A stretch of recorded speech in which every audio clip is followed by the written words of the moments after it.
Imagine que você não more mais em Concórdia. E a partir de agora você é um morador da belíssima cidade de Goiânia, capital do estado de Goiás. E então você não sofre com o frio de Concórdia, mas você sofre com as absurdas temperaturas dos meses de setembro, outubro e novembro em Goiânia, quando a mínima temperatura durante o dia é 38 graus, quando nós ficamos muito felizes que não chegamos aos 42. Mas não é só isso que acontece. A umidade relativa do ar cai para valores abaixo de 10%. Então, de forma espontânea, você está andando na rua e seu nariz começa a sair sangue espontaneamente, como de rotina. Então, essa é a sua nova vida, a sua nova situação a partir de agora. E então, num desses dias de setembro ou outubro, você se recolhe para dormir às 10 horas da noite, com a temperatura por volta de 34, 35 graus, e você não consegue dormir porque a temperatura te incomoda muito e você esqueceu de investir em um aparelho de ar-condicionado.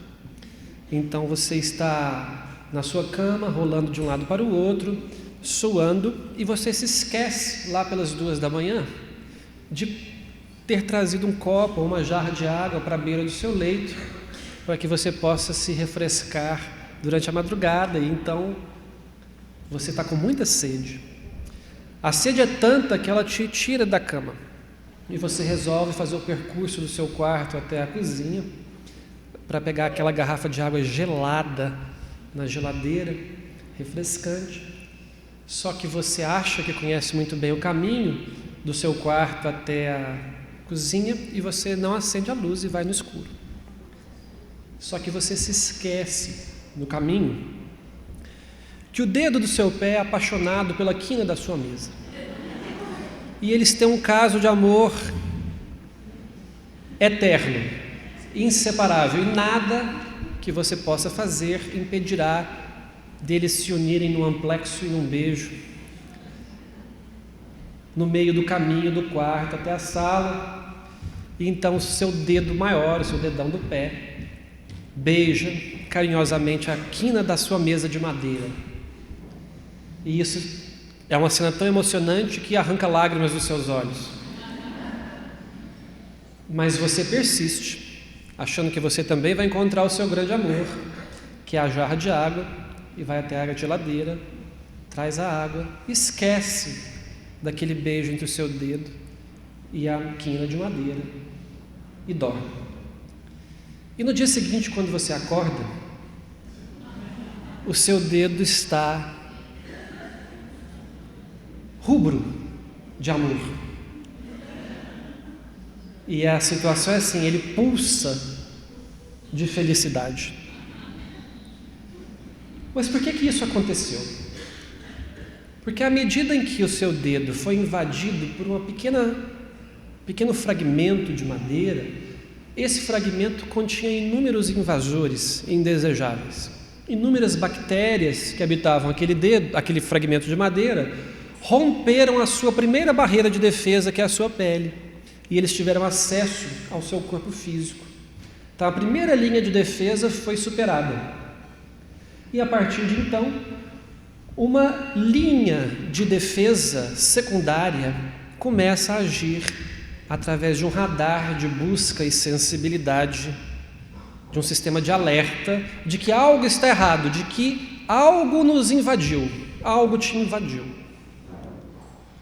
Então aí nós temos a imagem desse pequeno fragmento de madeira transpondo a sua pele com as bactérias ao redor.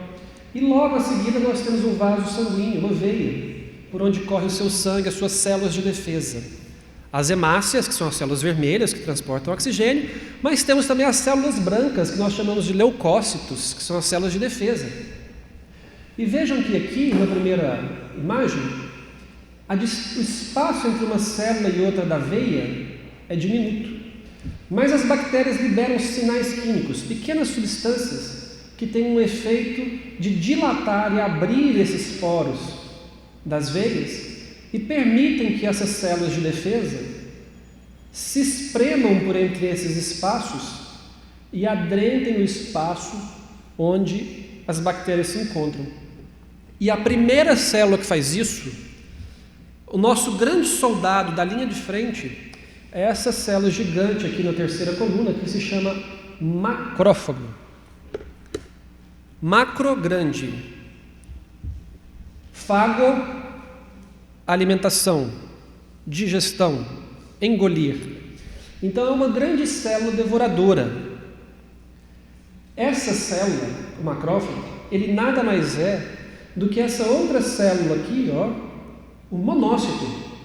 Porque quando ele está dentro do vaso, ele é o monócito. Quando ele sai do vaso e entra no tecido onde estão as bactérias, ele se transforma, igual o Hulk, assim mesmo, né? Ele aumenta de tamanho, ele se torna uma célula voraz e ele muda de nome, ele passa a se chamar macrófago. E aí está ele, emitindo um pseudópode numa imagem real de microscopia eletrônica e uma pobre bactéria indefesa diante desse monstro a devorá-la. Se você é uma bactéria e invadir um organismo, a última coisa que você quer ver na frente é um macrófago, porque ele vai comer você. É inevitável.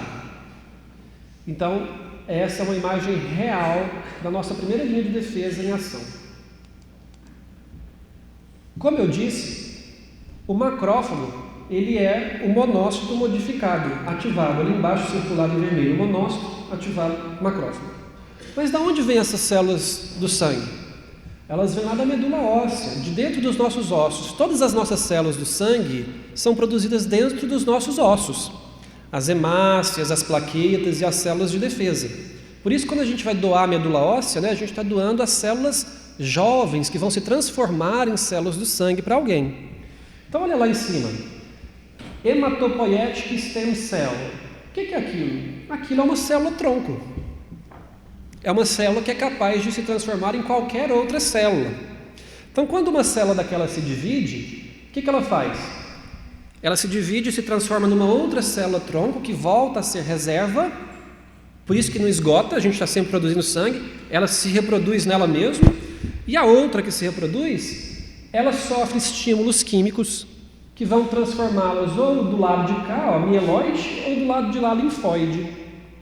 Se ela se desvia para o lado mieloide, ela vai posteriormente, pelo processo de diferenciação celular, que nós já vimos, se especializando, e podem se transformar em hemácias, plaquetas, neutrófilos, eosinófilos, monócitos, macrófagos.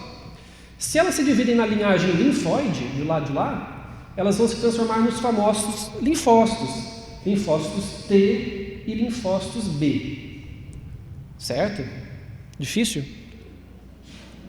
Não? Os linfócitos B de bola são as células que produzem anticorpos. Olha lá embaixo, antibodies, anticorpos. Então são os linfócitos B. Então quando você toma uma vacina, quem vai lá e fagocita aquela vacina, que engole aqueles componentes da vacina, é o macrófago, porque a vacina invadiu você. Então o macrófago engole e ele mostra aquela substância para o linfócito B. E o linfócito B produz um anticorpo para combater aquele tipo de substância. Por isso que você está imunizado. E é assim também que acontece nas doenças. Você pega sarampo, o macrófago fagocita o vírus, mostra para o linfócito B, ele produz anticorpos. Você nunca mais vai ter sarampo, porque a próxima vez que você pegar, o anticorpo já está pronto. Por isso que a gente só tem as doenças uma vez. Só tem catapora uma vez, cachumba uma vez. Vocês já sabiam disso, Porque alguém dentro de você produziu os anticorpos, certo? O lado de cá, estão vendo que está escrito ali inato? Isso é o que nós chamamos em imunologia de sistema imune inato, o lado de cá. Por que ele chama inato? Porque ele é inato a todos os seres vivos multicelulares. Então os insetos têm esse sistema imunológico de cá, macrófagos. É inato a todos os seres vivos multicelulares. É a primeira linha de defesa, a linha mais simples, mais rústica, sem sofisticação. Eles fagocitam e destroem. Só. O lado de lá já é a inteligência, é a CIA, é a Polícia Federal, Ali estão os camisa 10 do time, o Pelé, o Zico do nosso sistema imunológico. Lá é o sistema imunológico nobre, o sistema adaptativo, ele é capaz de se adaptar. Não são todas as espécies que têm esse tipo de sistema imunológico. Na verdade, ele é o último salto evolutivo conhecido do sistema imunológico, que aconteceu mais ou menos uns 500 mil anos atrás. O surgimento do sistema imunológico adaptativo, a produção de anticorpos e os linfócitos T. Linfócito T helper, regulatório e citotóxico. O T helper, ele é tão importante, ele é de fato o camisa 10 de todo o sistema imunológico. E é justamente ele que o HIV infecta e destrói, o linfócito T helper. Então ele desorganiza todo o sistema imunológico das pessoas. Então, isso é importante para a gente? É importante, a gente vai chegar lá, tá? A parte difícil já passou, espero que não tenha doído muito e que tenha sido claro. Então, nós temos o sistema imune inato e o sistema imune adaptativo. Isso é uma divisão didática, tá? Para fins de compreensão, porque os dois são uma coisa só. Na prática, eles trabalham em conjunto, tá? Então, isso é só para fins de compreensão. Quando nós vamos procurar a definição de célula nos livros de medicina, nós temos uma dificuldade muito grande em encontrar um conceito que é uma célula, né? Então nós nos socorremos de André Luiz, né? Que talvez traz a melhor definição de célula. Células são animáculos infinitesimais que se revelam domesticados. Olha só que elegância. Domesticados. O que é um animal domesticado? É um animal que obedece aos seus comandos, que tem capacidade de viver junto com o ser humano sem agredi-lo, que é treinado, que é pacificado. Então André Luiz está nos dizendo que as nossas células são animáculos infinitesimais domesticados. Por quem? Por quem é dono delas, por você. Então, se elas são domesticadas, elas obedecem ao seu comando. Elas são domesticadas por você. E não se esqueçam que o nosso sistema imunológico, ele é constituído por células, por animáculos infinitesimais domesticados. Essas células, em movimentos de rebeldia contra você, elas acabam fofocando umas com as outras, praticando a maledicência. E elas fazem isso através de substâncias químicas. Uma célula secreta alguma substância, cuja outra célula tem um receptor, lembra? E aquela substância exerce um efeito naquela outra célula, ativando genes e conseguindo determinada resposta. E o que André Luiz diz lá em Evolução em Dois Mundos é justamente isso. Ele fala o seguinte: as células, quando ajustadas ao ambiente orgânico, demonstram um comportamento natural do operário mobilizado em serviço. Ela é um operário, um funcionário domesticado que está em serviço, sob as ordens da inteligência. Inteligência divina? Não, a sua inteligência, o seu espírito, a sua mente. As suas células imunológicas, elas são operários domesticados sob a sua ordem e comunicam-se umas com as outras sob o influxo espiritual que lhes mantém a coesão. Então essa fofoquinha que elas fazem, elas dependem da ordem que você dá para elas. Se você fala para elas agirem de tal forma, elas vão conversar daquela maneira, para agir de uma maneira benéfica, que te favoreça. Se você fala para elas fazerem algumas outras coisas, elas farão outras coisas que podem te prejudicar. E é assim que funciona o sistema imunológico, por incrível que pareça. E quando a gente pensa, mas como é que a minha mente atua diretamente na minha célula imunológica? Existe mesmo isso, essa comunicação cérebro-sistema imune? O slide está em inglês, mas esse slide está dizendo exatamente isso. Era um dogma acreditar que a mente, que o cérebro, estava isolado, blindado das ações do sistema imunológico, blindado pelas forças da natureza. Mas não é assim de maneira alguma. Acontece que o cérebro conversa diretamente com o sistema imunológico, enviando comandos que controlam a resposta inflamatória do corpo a infecções e a doenças autoimunes. Então não há essa blindagem do cérebro. O cérebro conversa com o sistema imunológico. E isso é muito verdade quando a gente vê esse triângulo. O sistema imunológico, o sistema nervoso central, o cérebro, ele influencia diretamente o sistema endócrino, que influencia o cérebro de volta, que por sua vez influencia o sistema imunológico, que influencia o cérebro de volta, que por sua vez também influencia o sistema endócrino e vice-versa. Então funciona assim, olha, você tem um distúrbio endocrinológico, você tem uma doença da tireoide, um hipo ou um hipertireoidismo. As suas células imunológicas, elas têm receptores na membrana para os hormônios tireoidianos. Então, se você secreta mais hormônio tireoidiano no hipertireoidismo, a sua tireoide vai influenciar diretamente a resposta das suas células imunológicas. Se você tem hipotireoidismo, os hormônios tireoidianos não vão influenciar muito as suas células imunológicas. Então, elas também vão ter uma resposta menor à tireoide do que deveriam. E o sistema imunológico, através do sistema nervoso simpático e parasimpático, da secreção de adrenalina, noradrenalina e outro neurotransmissor que se chama acetilcolina, ele é capaz de liberar hormônios da corrente sanguínea que também vão atuar direto no seu sistema imunológico. Na verdade, as nossas células imunológicas, elas têm receptores para todo e qualquer hormônio que o seu corpo produz. Então, por exemplo, o seu estômago produz um hormônio que chama gastrina, que tem relação com a secreção gástrica, a secreção ácida do estômago. As células imunológicas têm receptores para a gastrina. O seu sistema digestivo produz um hormônio que chama colecistoquinina, que ajuda na digestão. As células do seu sistema imunológico têm receptores para a colecistoquinina. Elas têm receptores para endorfinas, para noradrenalina, dopamina, serotonina, acetilcolina, qualquer ina que você produzir, as suas células imunológicas têm receptores. É por isso que hoje a gente considera a comunicação intestino-cérebro como um órgão imunológico. Cuidado com o que você come, que isso pode influenciar diretamente o seu sistema imunológico.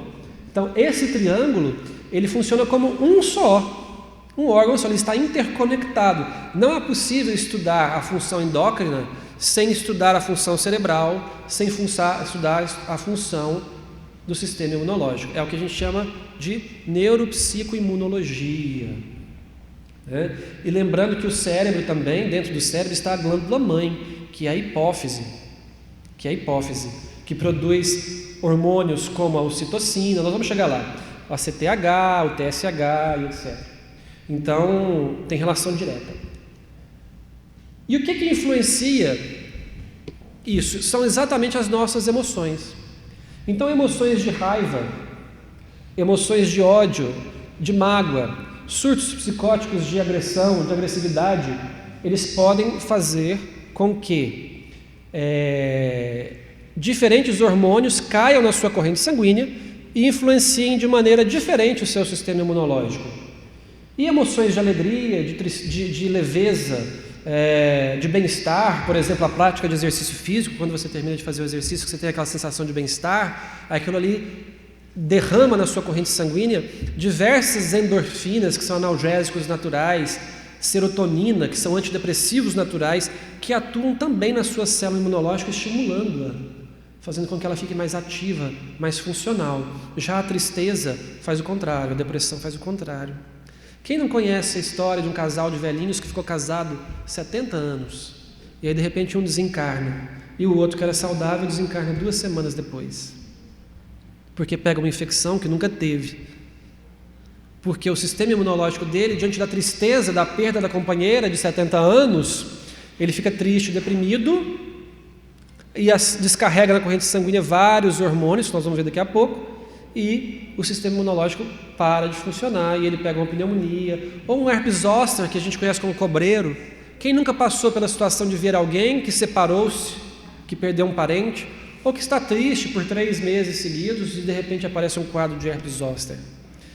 Tem íntima relação com o estado emocional, que o sistema imunológico frearia isso. E também, quem nunca conheceu a história de alguém, essa pessoa é tão ranziza, rabugenta, mal-humorada, carrega mágoa de todos e de repente ela tem um tumor, uma neoplasia, porque o sistema imunológico também é responsável por detectar e eliminar células neoplásicas. Todo dia, todos nós produzimos uma célula tumoral. Várias. Todos nós. Mas o sistema imunológico identifica elas e as destrói, impedindo que o tumor progrida. Quando há uma falha, uma tolerância do sistema imunológico, o tumor progride. Isso tem íntima relação com as nossas emoções. Então esse slide aqui mostra exatamente isso. A primeira célula é a célula sanguínea, o leucócito, antes de alguma impressão emocional. Veja na coluna do meio como ele fica triste, boca para baixo, porque é um leucócito sob influência da tristeza e da depressão. Ele é fraco, vulnerável, o seu sistema imunológico é fraco e vulnerável. Já o outro está muito feliz, muito ativo, porque ele está sob influência de sentimentos como alegria, vibrações positivas, prática do bem, que também tem o mesmo efeito que a atividade física. Quando a gente pratica o bem, que a gente volta com aquela sensação de bem-estar, é a mesma descarga hormonal da atividade física bem feita. É a mesma. Por isso que faz bem. Recomenda-se a atividade física, recomenda-se a prática da caridade como um mecanismo de preservação de saúde, isso documentado cientificamente. Quem estudou muito isso foi a doutora Candace Pert, nesse livro chamado Moléculas da Emoção, que infelizmente não tem tradução para o português. Mas ela diz o seguinte no livro: à medida que os nossos sentimentos mudam, a mistura de peptídeos que viajam pelo nosso corpo e pela nossa mente, pelo nosso cérebro, também muda. E eles estão literalmente mudando a química de cada célula do seu corpo. A doutora Candace Pert, ela desencarnou agora, se não me engano, em 2017 ou 2016. E ela foi a primeira pessoa que descobriu os receptores para cocaína no cérebro, que eram os receptores, os mesmos receptores que a morfina usa para ter efeito. E depois que ela descobriu esses receptores, ela começou a estudar todas as células do corpo, inclusive as células do sistema imunológico. E foi ela que mostrou que as células do sistema imunológico têm receptor para todas as substâncias que nós produzimos. Então tudo funciona através de receptor. E ela mostra que as nossas emoções mudam a química cerebral, muda a química da corrente sanguínea e muda a função imunológica. Então esse é um exemplo clássico de medicina, que também eu vou tentar ser o mais sucinto possível, que mostra o seguinte, esse é o primeiro estudo não, o exemplo mais clássico de como as emoções alteram o sistema imunológico. Olha só como é que funciona o mecanismo. Você fica estressado, estresse físico ou emocional.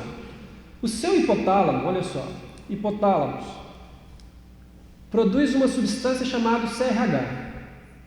Esse CRH vai até a pituitária, que é a hipófise, e faz com que a hipófise produza ACTH. Olha lá escrito, ACTH. O ACTH cai na corrente sanguínea, vai nas suas glândulas suprarrenais e produz corticoide.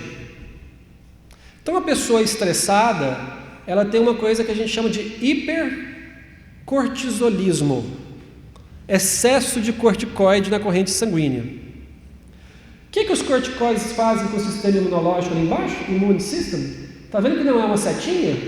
É uma barrinha? Barrinha é inibição. Setinha é estímulo. Inibe o sistema imunológico. Excesso de corticoide inibe o sistema imunológico. Ele fica lentificado. É por isso que as pessoas que são submetidas a transplante de órgãos, elas precisam tomar corticoide, para que o sistema imunológico não reconheça o órgão como estranho e o rejeite. É preciso frear o sistema imunológico para não ter rejeição. É claro que elas pagam um preço por isso, o risco de doenças infecciosas oportunistas. Mas é o que se tem para fazer.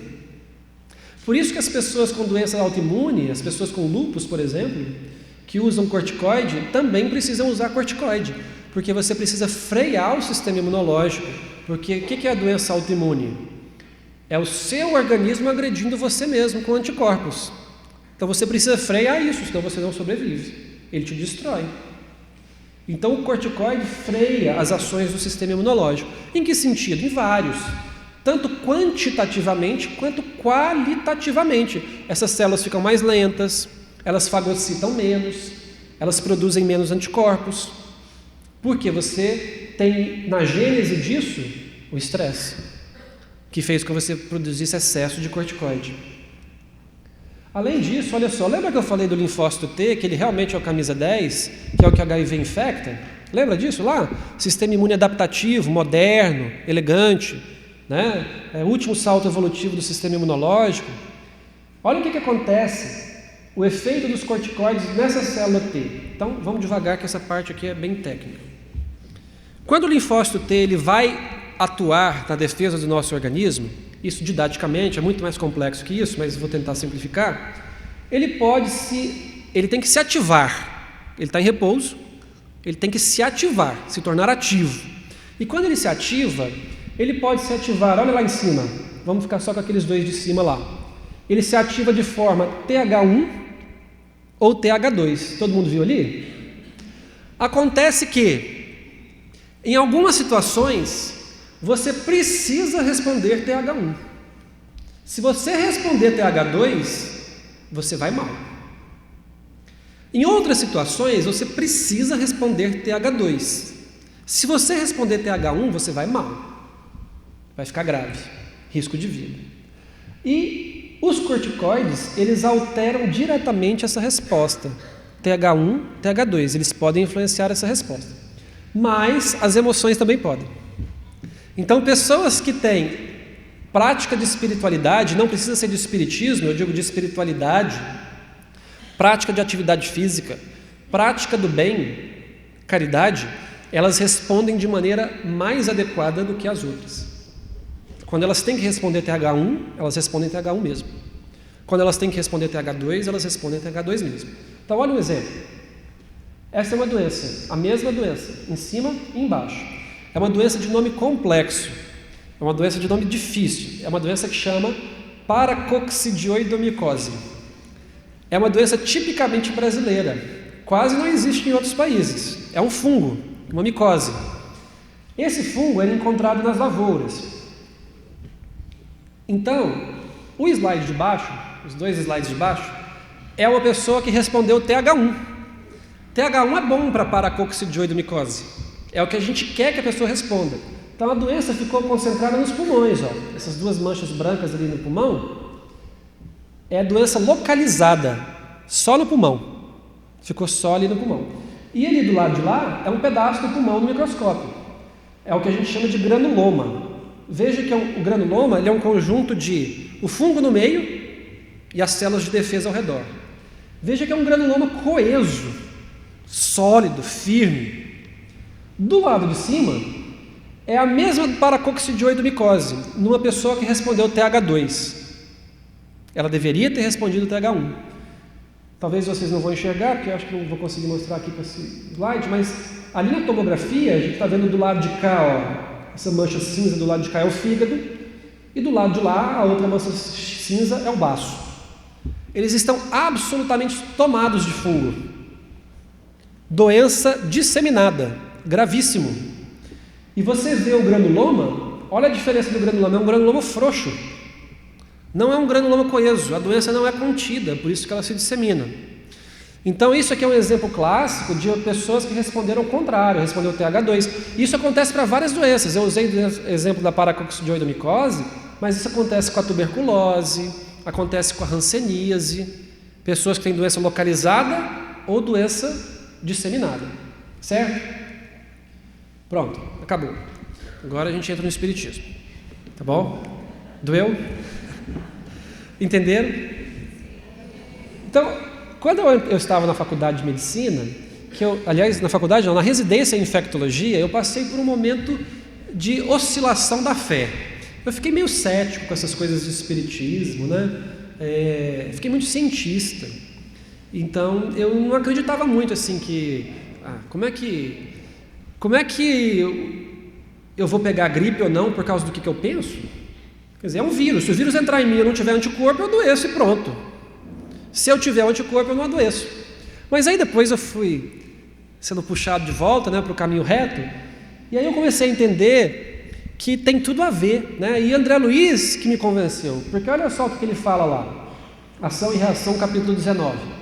A alma ressurge no equipamento físico, transportando consigo as próprias falhas a se refletirem na veste carnal, como zonas favoráveis à eclosão de determinadas moléstias, oferecendo campo propício ao desenvolvimento de vírus, bacilos e bactérias inúmeras, capazes de conduzir aos mais graves padecimentos de acordo com os débitos que haja contraído. Olha só, então ela ressurge no campo físico e, em consequência das suas falhas pregressas, nós temos zonas de predisposição mórbida para a invasão de micro-organismos. Por que isso acontece? Olha lá, Evolução em Dois Mundos, livro difícil, parte 2, capítulo 20. O título desse capítulo é Invasão Microbiana. André Luiz falando de invasão microbiana. Então ele fala lá, excetuados os quadros infecciosos devidos à falta de higiene, todas as outras infecções são resultados de desvios morais e de condutas infelizes do indivíduo. Infecções, excetuado as doenças resultantes da falta de higiene.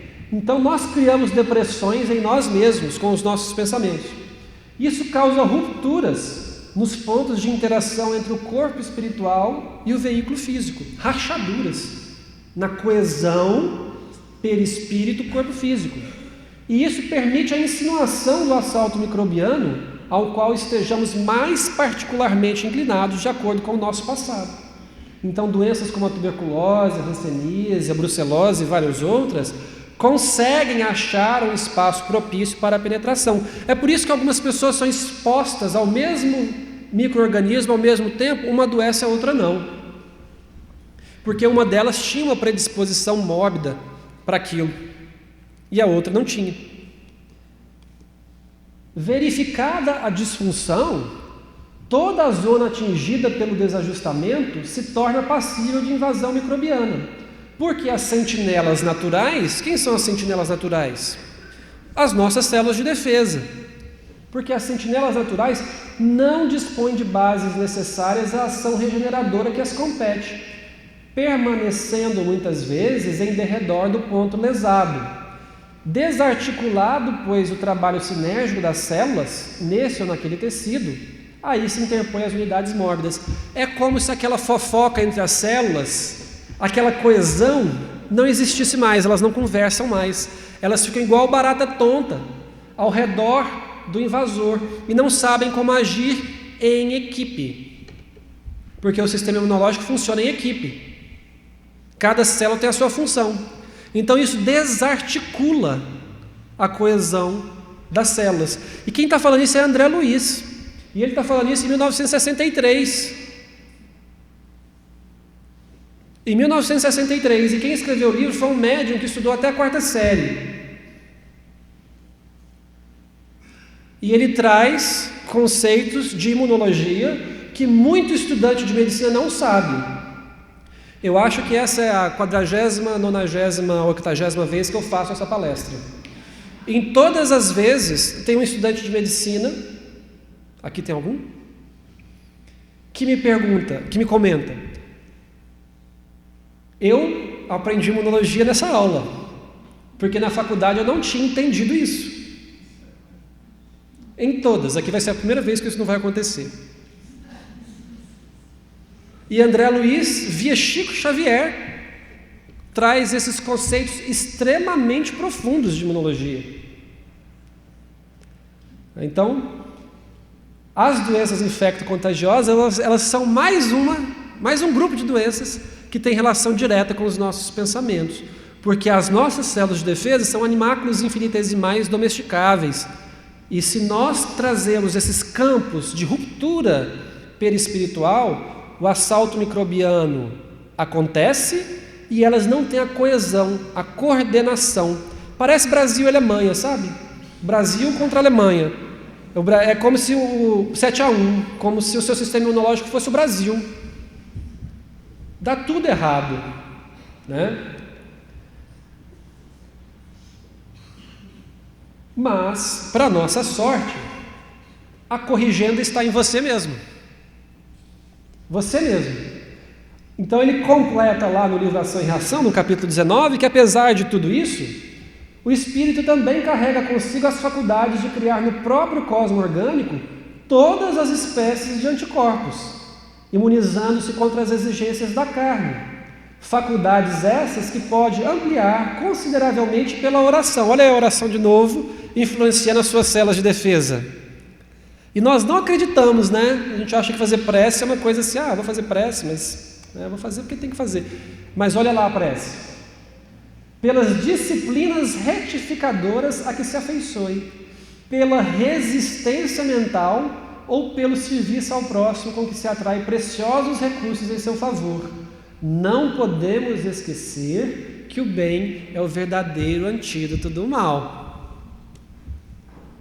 Eu não sei vocês, mas eu acho isso absolutamente belo. Eu acho isso assim incrível, que foi Chico Xavier que escreveu isso via o espírito de André Luiz. Porque isso são conceitos de imunologia que só hoje a ciência está chegando. Que as emoções influenciam, que a prática do bem, isso são coisas agora, da década de 80 para cá. Então é absolutamente assombroso que André Luiz tenha trazido essas coisas via Chico Xavier. E olha só esse artigo publicado nessa revista conceituadíssima de imunologia.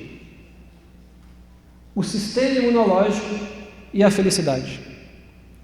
E olha ali o que ele fala de mensagens para se levar para casa depois de ler o artigo. Felicidade e outras emoções positivas foram estudadas no domínio psicológico com poucas informações até então. E aí ele conclui: emoções estão intimamente envolvidas na iniciação ou na progressão de doenças como câncer, HIV, doenças cardiovasculares e doenças autoimunes. As informações que nós encontramos apoiam a hipótese de que indivíduos que se caracterizam por vida mental negativa, estilo de vida mental negativa, recrutam de maneira pobre as suas células imunológicas.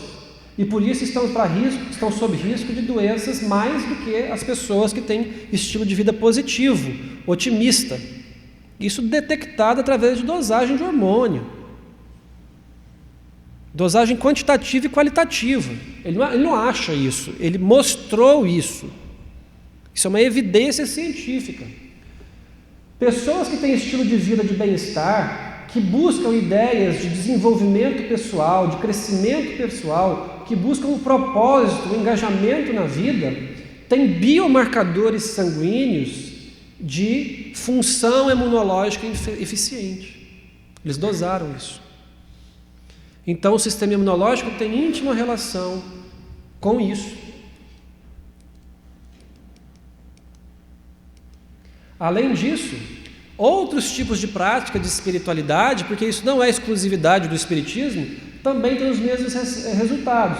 Vejam esse artigo. Sorria, está no seu sangue, é o título do artigo. Yoga, 10 dias de yoga, diminuiu os níveis de corticoide, diminuiu o risco de doença cardiovascular em alguns indivíduos, diminuiu a dosagem de IL-6, que são marcadores de inflamação em doenças inflamatórias. Meditação, 10 dias de meditação, diminuiu o IL-6, diminuiu IL-8 e aumentou o IL-10, que são respostas protetoras ao sistema imunológico. E música, olha a música, né? A música também diminui níveis de corticoide e aumenta a produção de linfócitos CD4. Então, tudo isso traz benefício para o nosso sistema imunológico. Esse slide eu já passei de manhã, né? Cada paciente leva o seu próprio médico dentro de si e ele não sabe que isso é uma verdade, e o que o médico deve fazer é dar ao médico que existe dentro do paciente a chance de trabalhar. Como?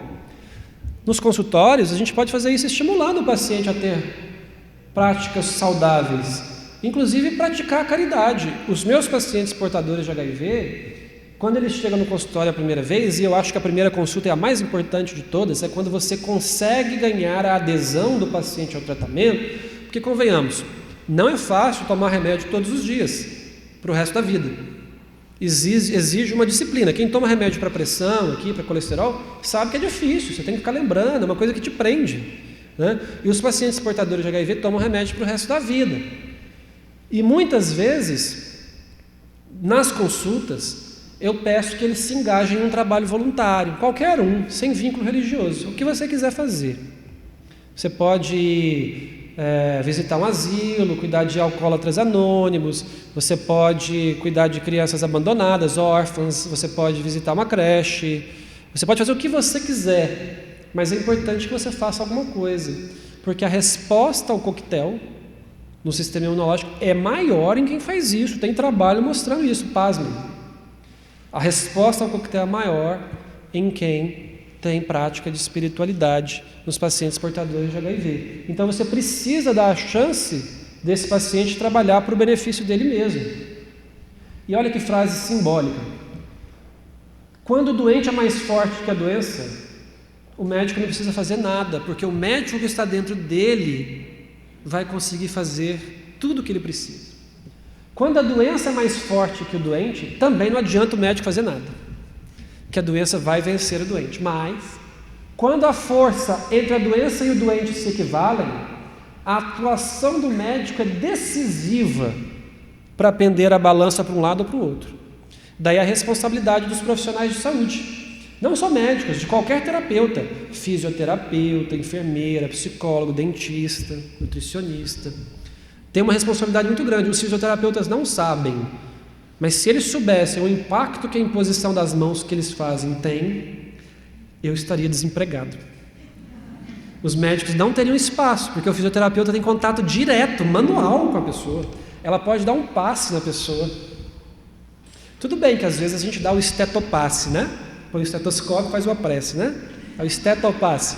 Porque eu não vou ficar dando passe se a pessoa é evangélica, né? Que ela pode estranhar. Mas dá para fazer o estetopasse. Agora o fisioterapeuta, ele faz toque terapêutico. É porque eles não sabem, não contem para eles. Não contem isso para eles. E olha o que o André Luiz diz. Olha só. Amparo aos outros, cria amparo a nós próprios. Motivo porque os princípios de Jesus, desterrando de nós a animalidade e o orgulho, a vaidade e a cobiça, a crueldade e a avareza, e exortando-nos à simplicidade e à humildade, à fraternidade sem limites e ao perdão incondicional, estabelecem a imunologia perfeita em nossa vida interior, fortalecendo-nos o poder da mente na autodefensiva contra todos os elementos destruidores e degradantes que nos cercam e articulando-lhes as possibilidades imprescindíveis da evolução de Deus. O que ele está falando? Faça o bem, que o seu sistema imunológico atuará da melhor maneira possível. André Luiz está falando isso. Essa foto era para ser surpresa. Eu esqueci que ela era a próxima. E eu queria mostrar para vocês então, vocês já viram? Era uma foto inédita, a primeira vez que isso é mostrada para alguém. É o linfócito de Jesus. Alguém coletou o sangue de Jesus e viu o linfócito de Jesus, que é um linfócito que ama muito e que foi muito amado pelo seu proprietário, pelo seu dono, e ele foi domesticado. Então ele é um linfócito caprichosamente amoroso. E é assim que deveria ser os nossos linfócitos. Nós deveríamos amar o nosso sistema imunológico porque ele é nosso parceiro, reconhecendo neles, nas nossas células de defesa, esses animais domesticados que estão sob a influência dos nossos pensamentos, das nossas ações, fortalecendo não só a nossa saúde orgânica, mas também a nossa saúde eterna. Eu tenho comigo que saúde é sinônimo de felicidade. Se você está em saúde, você está feliz. Saúde no sentido amplo, não no sentido orgânico. Saúde que Chico Xavier tinha. Isso são sinônimos. Quem é feliz está em saúde. Como essa é a minha última fala, e esse é o meu último slide, eu quero encerrar convidando vocês a participarem do MEDNESP. O MEDNESP é um congresso de medicina e espiritismo, da Associação Médico Espírita do Brasil. Ele acontece a cada 2 anos. É um congresso que tem mais de 100 palestrantes, que fazem palestras como essa que o Ricardo fez, como essas que eu faço, que são direcionadas para a saúde, mas que têm um caráter que o leigo compreenda todos os aspectos.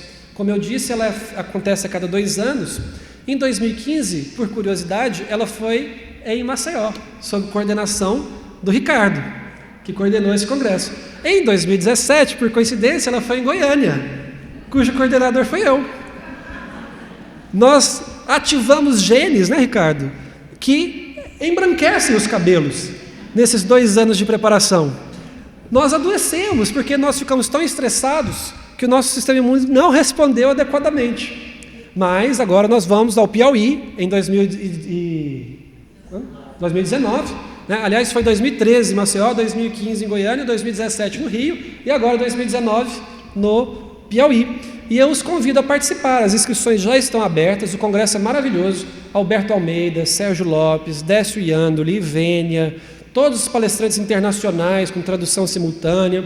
E quem quiser alguma motivação extra para ir ao Piauí e aproveitar os 45 graus à sombra, para acordar de noite e ver o seu dedo beijar a quina da mesa, você pode ganhar motivação extra para conhecer as cavernas históricas do Piauí, onde tem inscrições rupestres dos homens das cavernas, um local muito bonito do nosso país e muito pouco divulgado.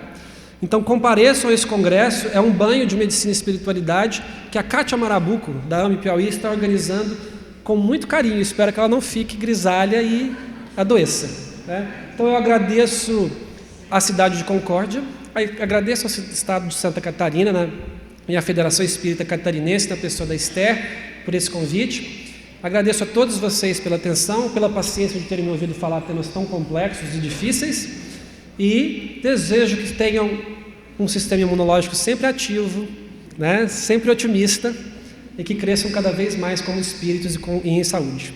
Um abraço a todos, boa noite.